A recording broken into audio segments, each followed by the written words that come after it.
Ale rudera. Rozbieraj się. Od razu? Przecież po to tu jesteśmy. W sumie?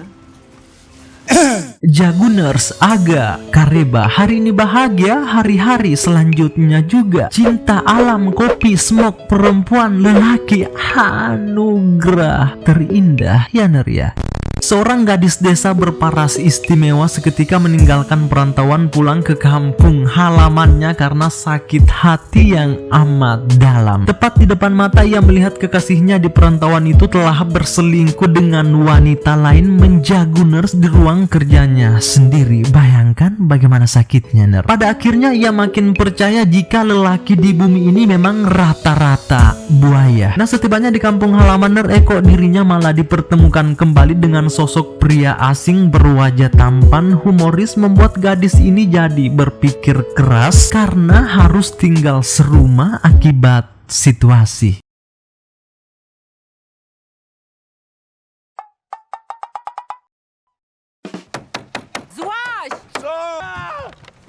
Jadi ceritanya gini, Ner, sayangku. Dimulai pada seorang gadis bernama Kaska baru saja pulang sehabis melakukan penelitian di luar, di mana si Kaska ini adalah ilmuwan muda asal pelosok Polandia merantau ke Amerika Serikat. Bertahun-tahun lamanya memfokuskan dirinya pada penelitian tentang lebah, bagaimana cara berkomunikasi dengan lebah itu sendiri, sekaligus menjadikan itu sebagai ladang bisnisnya. Kebetulan, Ner, di kampung halaman Kaska di Polandia itu lumayan ada sarang lebah di sana yang selalu berkontaminasi dengan dirinya sewaktu ia masih menetap di kampungnya dulu. Nah, setelah mengetahui latar belakang Kaska, kini dirinya mulai masuk ke ruangan lab untuk menemui kekasihnya Bob. Namun sungguh di luar dugaan, Kaska menciduk si Bob sementara menancapkan jagungnya selingkuh dengan rekan kerjanya sendiri. Case, explain. Ja robię badania, a ty do domu. Begitu kecewanya Kaska, hatinya dipatahkan oleh kenyataan, pun langsung mempersiapkan seluruh barang-barangnya. Ia akan segera pulang ke kampung halamannya di Polandia, bagian desa pelosok lembah pegunungan. Nah, setibanya di kampung halaman Niner, ternyata Kaska melihat saudaranya Umis sedang melakukan negosiasi dengan pengusaha kelas kakap bernama Nona Agatha, di mana si Umis ini mau menjual sebidang tanah milik keluarganya ke Nona Agatha, tapi Kaska tentunya tidak menyepakati hal tersebut karena tanah itu merupakan peninggalan kedua orang tuanya. Toh tanah itu juga adalah tanah kelahiran Kaska, mana mau dijual, ya kan? Dużą okazję. Nie wykorzystać tej baby. No, szkoda było. Twoja rodzina, twoja. Ślaban trafił. Pada akhirnya penjualan tanah itu batal, lalu kini Kaska meminta kunci pondoknya ke Bang Umis karena ia akan istirahat sekaligus menyimpan barang-barangnya di sana. Lalu ketika Kaska sudah jalan menuju pondok, ternyata Bob menelponnya dan secara tidak sadar Kaska membiarkan kopernya begitu saja, padahal ini jalan penurunan.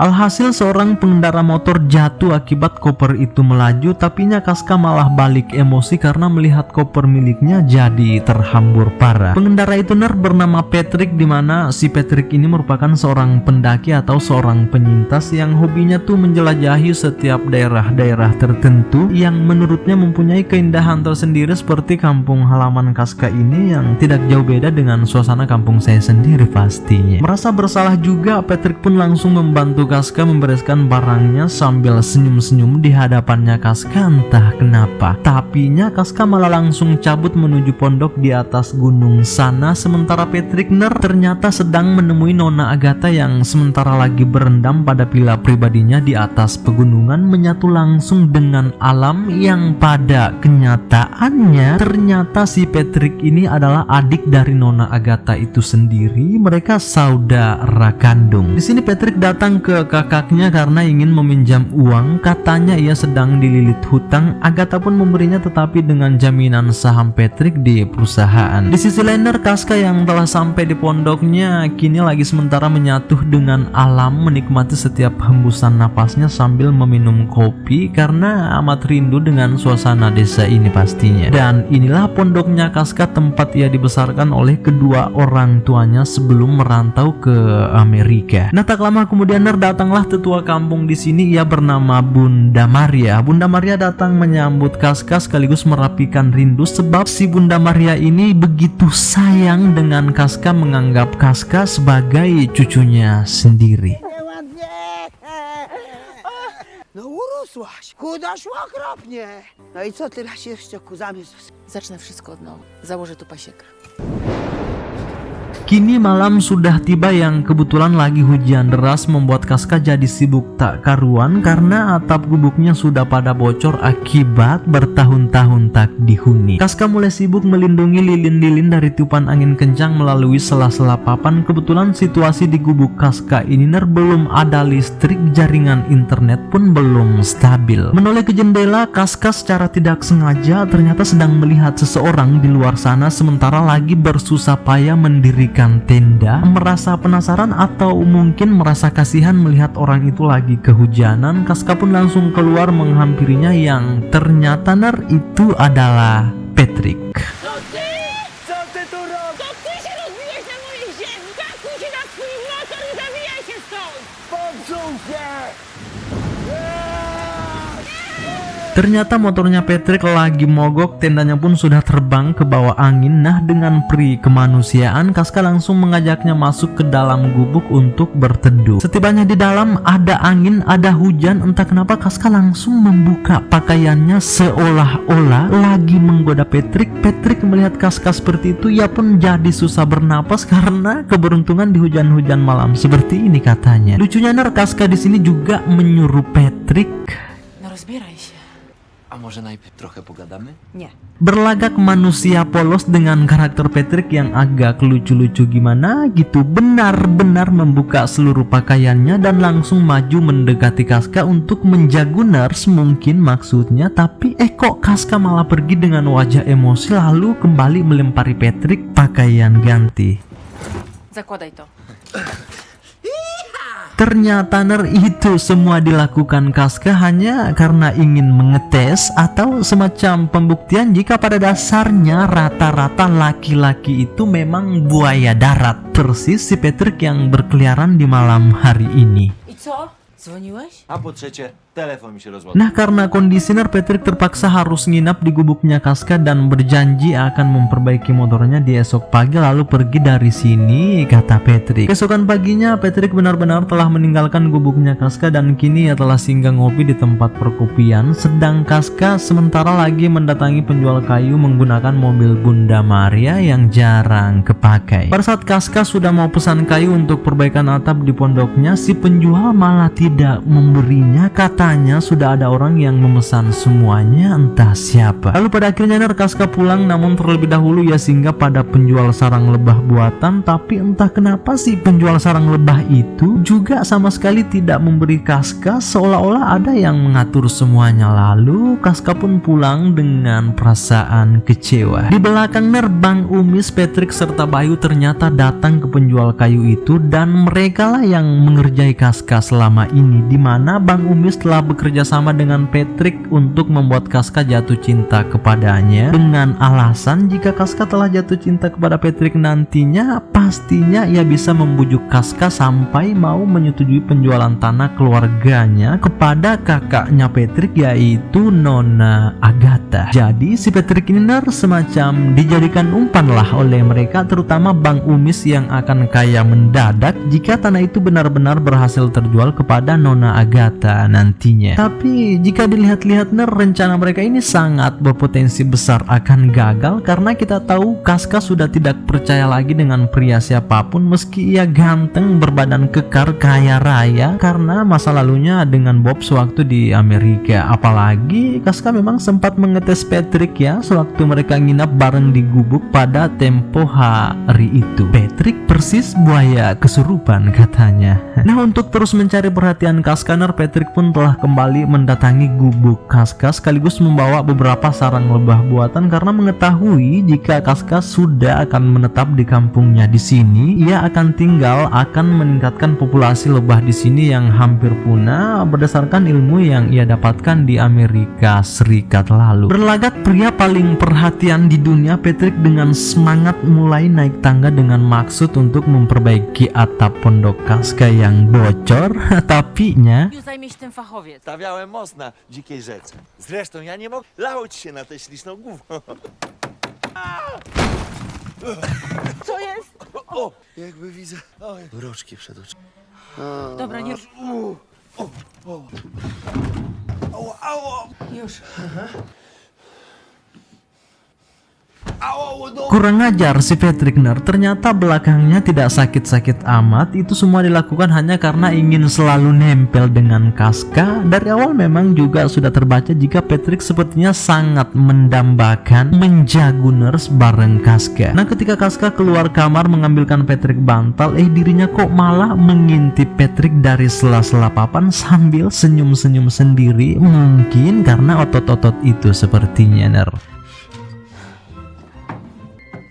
Tidak munafik juga, sebenarnya Casca di sini bikin keliru Dirinya tiba-tiba datang duduk di samping Patrick dengan respon sangat berbeda, ngobrol dengan tatapan tajam. Entah apakah benih-benih cinta mereka berdua ini masing-masing mulai tumbuh karena pertemuan yang tiada hentinya atau bagaimana. Apalagi memang kita tahu bersama bahwasanya cinta itu kadang-kadang tumbuh dari situasi yang konyol dan tidak bisa disembunyikan sejauh kaki melangkah. Ya pun secara perlahan mereka sudah mulai saling mendekap, tapi saat bibir itu nyaris bertemu, ternyata Bunda Maria datang ingin mengobati belakangnya Patrick. Rozbieraj się.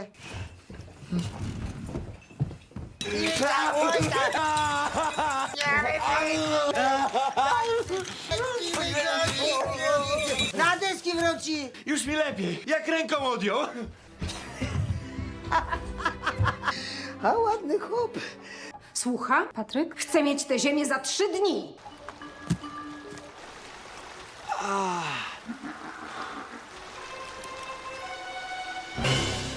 Niech zgadnę. Zaskoczyła? Beberapa hari kian berlalu kini Patrick kembali datang ke pondoknya Casca. Patrick di sini datang memberitahu Casca jika beberapa hari terakhir ini ia sibuk mencari sewa pondok ataupun sewa kamar karena ia ingin tinggal di desa ini selama beberapa waktu katanya. Lalu entah kenapa Casca di sini langsung menawari Patrick untuk menyewa kamarnya saja. Kebetulan ada satu kamar yang nganggur di pondok miliknya, tapi dengan satu syarat. Casca menegaskan jika bagaimanapun nantinya dirinya tidak akan pernah niat tidur bareng dengan Patrick. Amit-amit katanya. Mendengar itu Patrick malah ketawa ketiwi. Lalu pada akhirnya kini mereka benar-benar tinggal berdua layaknya sepasang kekasih yang hidup bahagia pada gubuk tua ini. Namun nyatanya ini semua hanya karena keterpaksaan dari si Casca, sementara dari si Patrick karena sebuah misi. Lalu entah bagaimana nasib mereka ke depannya yang harus tinggal serumah dalam sunyi maupun sepi pada pondok pelosok desa ini. Nah, karena ini hari Casca akan keluar mengurus perihal perkembangan peternakan lebah. Ia pun menyuruh Patrick untuk memotong tumpukan kayu bakar di luar pondok supaya tidak tinggal diam di gubuk sendirian. Dan karena Patrick ingin terus mencari perhatian Casca hingga lulu, begitu semangatnya ia langsung menghempaskan kapaknya. Casca agak sedikit tersenyum bangga melihat tingkahnya si Patrick ini. Nah, ketika Casca sudah berangkat, Patrick langsung memanggil Bang Umi serta beberapa anggotanya yang ternyata sedang sembunyi dari balik semak-semak datang untuk melibas seluruh kayu itu membantu Patrick agar Casca bisa jatuh cinta beneran nantinya. Lalu tak lama setelahnya kini Casca sudah balik. Seketika ia langsung terheran-heran melihat tumpukan kayu habis dibelah, semuanya tersusun rapi. Lalu secara diam-diam Patrick tiba-tiba muncul dari belakangnya Casca dengan wajah semangat, keringat bercucuran mengagetkan Casca lalu berkata, "Hei manis, lihat semangatku, lihat kayu itu, bahkan pagar di belakang sudah saya bereskan semua." Kaska hanya bisa pelanga-pelongo. Lalu setelahnya Patrick pun langsung lompat masuk ke dalam pondok. Katanya ia akan lanjut memperbaiki keran air yang bocor. Betul-betul si Patrick ini. Nie chcesz sobie zrobić przerwy? To muszę skończyć. Tak już mam.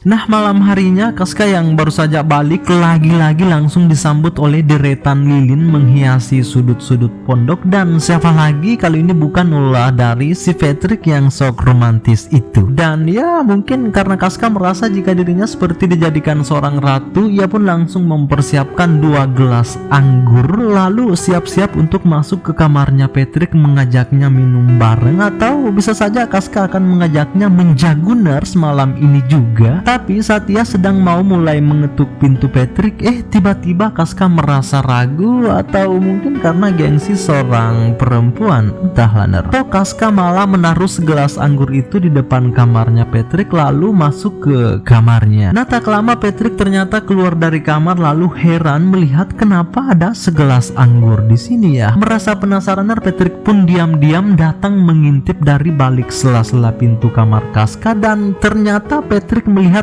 penampakan ngeri, aduhai, semacam kode ajakan dari Kaska.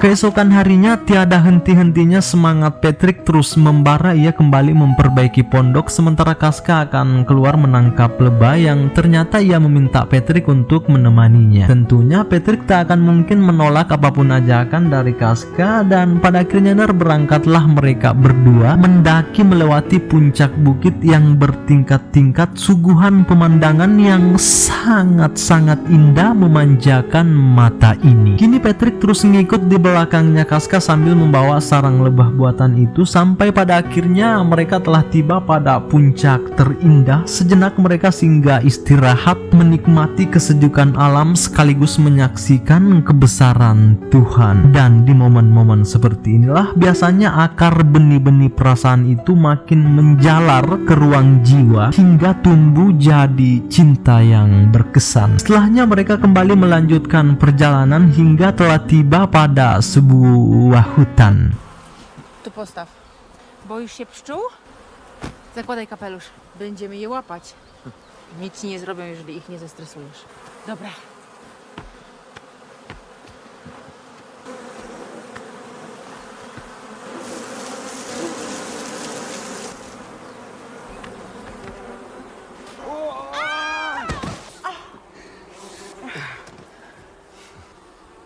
Ośmiu kobiet.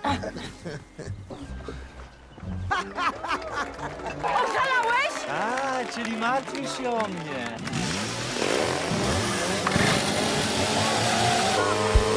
Kupił! Brawo dla Patryka! Moje auto. Kaśka! Akibat kejadian itu Kaska marah besar dengan kelakuan Patrick yang amat pede mengikuti kontes tebang kayu tahunan itu yang nyatanya Patrick hampir saja membuat tragedi besar. Bahkan saking emosinya Kaska, ia sampai-sampai mengunci pintu pondok menyuruh Patrick untuk tidur di luar saja. Kasihan si Patrick, ia rela menyendiri di luar menunggu sampai perasaan Kaska kembali bersahabat. Nah, di waktu yang bersamaan kebetulan dari pihak kantor pos menelpon Kaska memberitahunya jika pesanan ratu lebahnya dari Belgia ternyata sudah tiba di kantor pos sekitar 2 hari yang lalu. Mendengar hal itu Kaska seketika langsung cemas pastinya karena jangan sampai ratu lebah yang dipesannya itu mati duluan di kantor pos sana. Maka dengan cepat Kaska langsung bergegas untuk menuju kantor pos yang sejam lagi akan tutup. Sementara jaraknya dari sini tuh cukup jauh. Lalu Patrick melihat Kaska yang sudah cemas tak karuan langsung mengajaknya untuk naik motor saja saja biar sampainya lebih cepat, yang pada akhirnya berangkatlah mereka ke kantor pos dengan kecepatan di atas rata-rata melewati jalan berliku layaknya perasaan mereka yang kini masih bikin pusing. Nah, kini mereka sudah tiba di kantor pos, namun sayang sekali sudah terlambat. Kantor posnya sudah tutup, petugas telah mengunci pintu untuk balik ke rumahnya. Kaska pun sangat terpukul kecewa, bahkan air matanya nyaris keluar di sini. Namun secara tiba-tiba Patrick langsung berinisiatif mempunyai solusi. Dobra, zaczekaj, załatwię to. Proszę pani!